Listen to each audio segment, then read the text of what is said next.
Well, hello there, humans, bees, earthlings, whoever you are, wherever you are, whatever you're doing, and if you're lucky enough to be doing it too. I'm the Bushka, or that big, bald Aussie bloke, whatever you want to call me. You can call me Susan, as long as you don't call me late for dinner. I don't mind.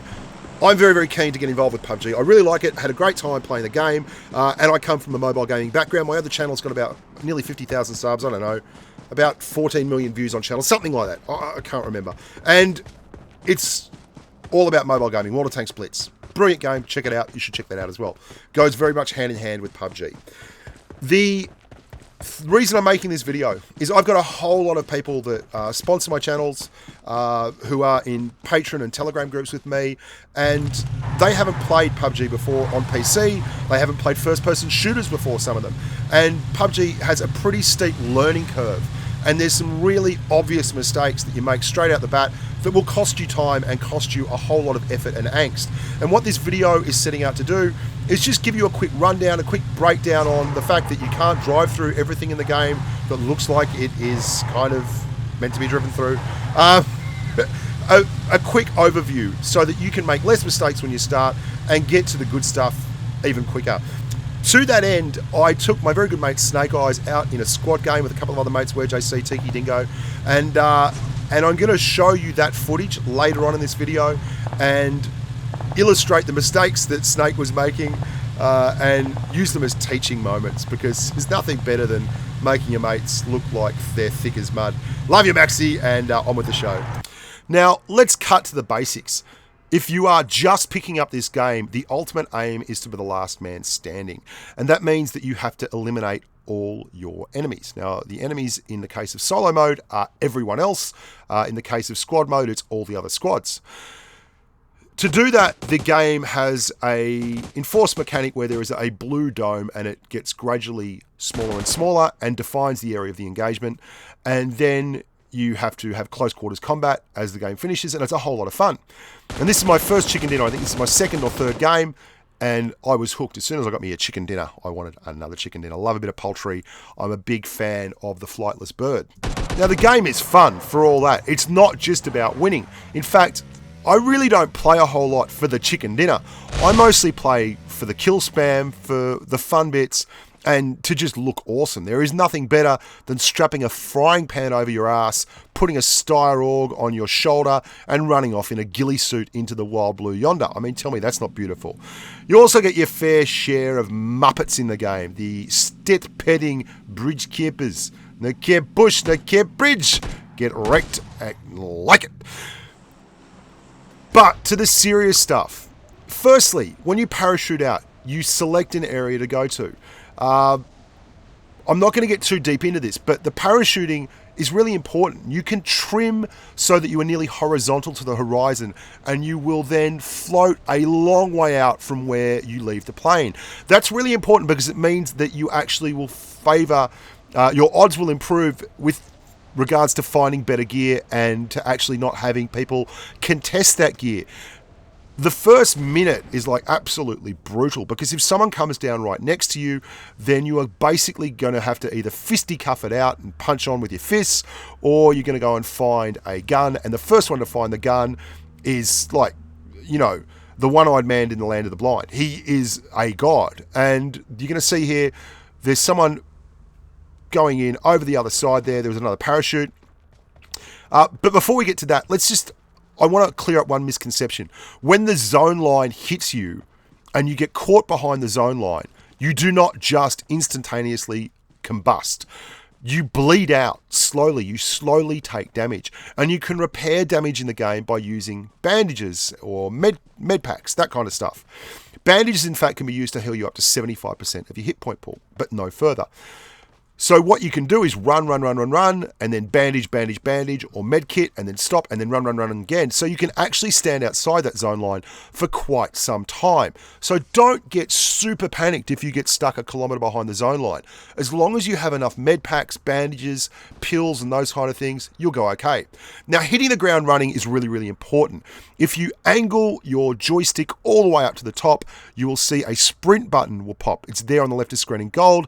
If you run your thumb over that, that and release it, you will just sprint. Because hitting the ground running means you get to the gear quicker. And the first person to the gear, the first person to get a gun that's viable, the first person to have some kind of weapon in their hands has a massive advantage in terms of actually surviving the match or surviving the first couple of minutes. And while your enemy has gone a little bit slower and he's still looking for gear, you go down there and you pump him full of lead. The other thing people really don't pay enough attention to is sound. If you're wearing headphones, you can tell the direction of gunfire, and particularly if people aren't using silencers on the end of their guns. Now, I can tell that somewhere over there, someone has just been nutted by an M16, so I set up camp. Sure enough, there's my amigo over there. He's just done the business. He's now going to go out. He wants to loot. Whatever the case may be, I'm going to be very, very patient here. Now, patience is important in this game. I have the drop on him. He has no idea I'm even here. I'm waiting for a clear shot, squeeze off a couple of bursts, knock him, kill him, move on down. I go for headshots almost universally. A lot of people don't seem to understand that, but if you shoot for the head area, you're going to clear people very, very quickly. Something else people don't really do is move. If you are looting a loot box, you can, with your left hand, you can see me moving the joystick left to right. I am stopping anyone that's sniping from actually getting me, and the game will auto-loot everything for you. One other minor detail. If you're in the late game, don't be too keen to go looting. Be happy with what you've got. I've got like an M24 and I think it's a Steyr or a Gorza or whatever the hell it's called, Groza. And I don't know what I'm looting there. And people camp, as the engagement area shrinks, people camp these rooms and look for idiots like me who just can never get enough gear and try and kill them. It's a great tactic. Again, I'm going to get this guy with a good burst headshot straight to the head. Head. Thank you very much. So don't loot unless you absolutely have to. Now, I'm going to show you some footage from Snake and the boys, and I hope you enjoy it. It's going to be a great little bit of teaching moments for people who just start the game, because they indeed had just started the game. Now, excuse me for the footage, because I had to rip this off YouTube. But anyway, Snake can't find a gun, and no one knows how to give him a gun. Come up here. There's a 45 on the ground. Here you go. There's a shotgun here, Maxi. Upstairs? Here. Yeah. Yep. I'm going to drop it for you. Now to drop, very, very simple. Tap your backpack icon. You can see the icon right there. That's not my hand, by the way. I don't have hairy hands like that. I have lovely, lovely smooth hands like that. And then swipe left to drop whatever you like to the ground. That's a very easy way to drop straight up and down. Oh, grab that. Helmet. Wait. Grab the shotgun. Yeah, that's it. Okay, have you been up top here? Now, a lot of people will start this game for the squad factor. It is a really social game. You can play 4 players at a time, and that's great gigs. So if you are sharing ammunition out, but you're down to very small amounts, it's important that everyone has a gun that's capable of firing. Maxi, or Snake Eyes, has an AK, or I want him to pick up this AK instead of his shotgun. I'm going to drop some 7.62mm ammunition. Now, you can click on the actual ammo type there. It will give you the ability to drop a partial amount. You then move the slider to the left or right, and then it will drop that amount that you put on the screen. Unfortunately, because Maxi's got his controls set up poorly at the moment, his fire button is right next to the area where his movement button is, and as soon as he picks the ammo up, he tries to move, hits the fire button, and empties the entire clip that I just gave him, as we will find out. Hey, Maxi, there's a gas mask over here for you. Maxi! Maxi! What are you doing? I just dropped you ammo! And you just... Oh, how did I do that? Come on, we've got to keep moving, you grump. What are you doing? But fair's fair. The reason I know what he was doing wrong is because I've done it myself. And I'm going to show you both an example of that and me fixing it. Wow, who's someone already looted this place? Nothing good. Man, okay. I'm just going to adjust. That was me. My bad. Now, as you can probably guess, not only does it let everyone else who's in the area who's not on your squad know exactly where you are, or even if you're solo, know where you are, it also wastes ammo, and, you know, it's just a bad thing. So here's what you do. You click on the little cogwheel at the top right-hand side of the screen, and you can move the buttons around to whatever suits you. I've got this configuration like this at the moment, and I would recommend it's a decent configuration to use, because it's exactly the same kind of config that I use in another game called World of Tanks Blitz, where I've played like 50,000 games. So my fingers are used to going to those areas. I'm very used to aiming on a mobile device like this. You can change the size of the button, you can change the transparencies of the buttons, you can change the locations of the buttons, and all in all, it's an exceptional and easily customizable screen. I strongly recommend that you go and do this yourself. I sized up the firing button on the right and my joystick button on the left. You can do whatever you want to do. You can use this configuration, whatever suits, but you've got to get this right. If it's in the wrong place, you'll keep hitting the firing button, people will find out where you are, and you will get 100% wrecked. Another really important thing is calling directions. I'm going to show you a clip here of Snake Eyes in his first big firefight, and you are going to hear me being quite short about his fire direction. There's one. Is there another one in there? How am I missing? There's one. There's another one. There is another Where? one right here. Right here. Yeah, right here does not help me. I need Right to... in front of us. Dude, that is still not a direction. 195. 195. Running on the hill. Okay. Yep, I see him. I'm taking hits from 2. Now, as soon as Maxi said 195, I used the compass at the top of the screen and immediately focused my attention round to that point, and we engaged. Instead of just yelling behind you, or in front of you, or right, or left, which can be very, very confusing when there's 4 people, you just call out a compass bearing. There is a compass dead in the middle at the top of the screen. Use it and be more effective. Where's Tiki? Don't move. I'm reviving you. You move. Don't move. There's a squad, like, to the south. Stinky's just laying him in there. Oh no! This firefight's just full of teaching moments. Now, basically, you can revive your teammates. A big cross will appear in the middle of your screen just above your guns. But if your teammate moves away from you, that will break the revive and they will go back to bleeding out. And Tiki takes a shot as well, and so he's only got a little bit left to bleed out, and the revive has to start all over again, and he dies. Then we have a situation where Snake is behind a tree. I'm yelling for him to come towards me, but Snake is actually doing the right thing here, and I'm being an idiot. Because the targets that are shooting us are way away on our left at 195, and Snake is in cover, which Tiki wasn't, so I can get over there and revive him. So Maxi was 100% correct here, staying behind the tree, and I absolutely was going to get him killed if I'd asked him to come out. Now I'm going to show you a little bit more of this. I want you to know how low I stay. People can't really see you very well in the grass, especially not if they're underneath you like these guys are. And as they push up on our position, I'm going to get an awful lot of shots in with my rifle, which has a suppressor on it. And because of the suppressor, it's much harder for me to be pinpointed and for them to actually figure out where I am.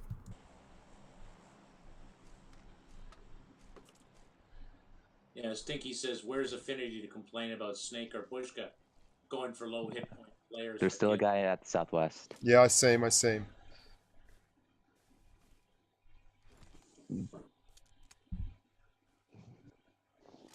Like, where? He's How on my far is left. he? He's down. He's over here. He's 150. 150. 150. Got it.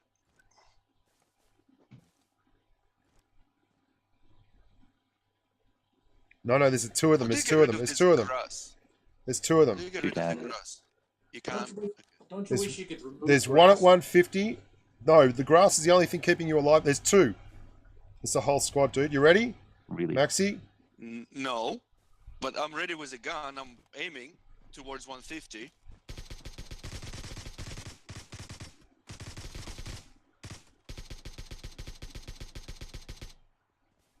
Is there anyone else there?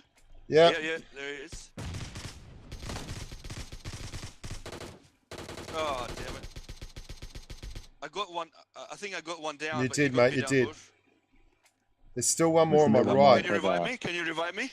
Yeah, where are you? Where are you? Weren't I'm there coming. 2? I'm right here. I'm I killed both the ones on the left, but there's one coming it's at about... Dark, Bushka, here. It's getting cold here. It's Revive getting me. I'm reviving you again, dude. Do it.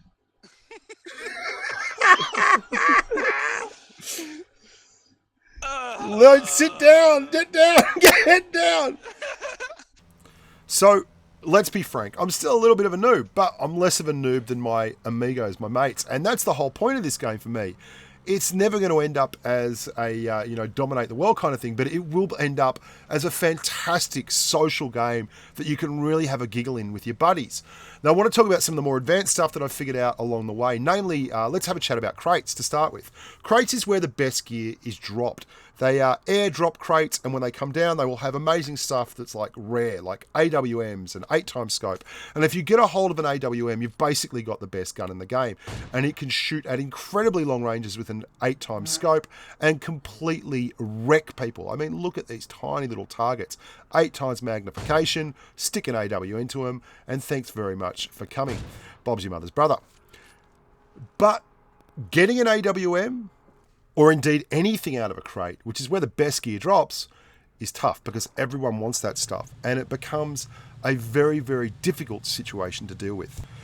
So what you've got to expect is when you roll up on a crate, and I like to go to crates because I like to have a fight. Like, who doesn't? And I mean, what's the point of playing the whole game if you're just going to crawl around in the grass? You want the kills, you want the action, you want the endeavour. So you're going to see a lot of people don't look at the right places. Whenever there's a crate, there is always going to be someone overlooking it who is trying to knock people who have actually rolled up to get the crate because they got there first and they're not really there to actually get the gear. Well, that's one part of it, but the other one is they just want to blow people up. And this is all about storming the house. You can see I saw him upstairs in the window, threw a gren. Hopefully it took him out a little bit. There's someone else firing from the other side of the courtyard. I'm going to go up and I'm going to nut this bloke and finish him off.